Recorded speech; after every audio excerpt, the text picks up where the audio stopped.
অনেক সুনামধন্য নাম করা একজন মিস্ত্রি একটা কোম্পানিতে চাকরি করত। বন্ধুরা, এই ছবিটাকে ভালোবাসলে অবশ্যই সাবস্ক্রাইব করো, না ভালোবাসলে দরকার নাই।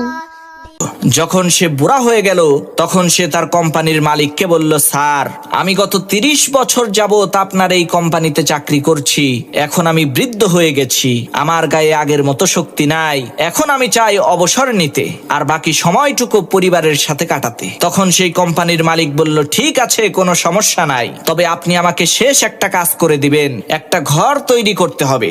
এই কাজটা করার পরেই আপনার ছুটি। তখন সেই মিস্ত্রি মালিকের মন রক্ষা করার জন্য তার অনিচ্ছা সত্ত্বেও সেই ঘর তৈরির কাজ শুরু করে দিল। কিন্তু সে মনোযোগ দিয়ে কাজ না করার কারণে তার সর্বশেষ তৈরি করা ঘরটা মোটেও সুন্দর হলো না। ঘর তৈরির কাজ সম্পূর্ণ হওয়ার পর কোম্পানির মালিক যখন ঘরটাকে দেখতে আসলো, তখন ওই মিস্ত্রিকে ডেকে এনে বলল, আজ থেকে এই ঘরটা আপনার, আমাদের এই কোম্পানির পক্ষ থেকে আপনাকে এই ঘরটা গিফট করা হলো। তখন ওই মিস্ত্রি মাথায় হাত দিয়ে বসে পড়লো আর বলতে লাগলো, হায় আফসোস, জীবনে কত মানুষের কত ঘর সুন্দর করে সুসজ্জিত করে তৈরি করেছি, আজকে যখন আমার ঘরটা তৈরি করার পালা আসলো, সেই ঘরটা আমি সুন্দর করে তৈরি করতে পারলাম না।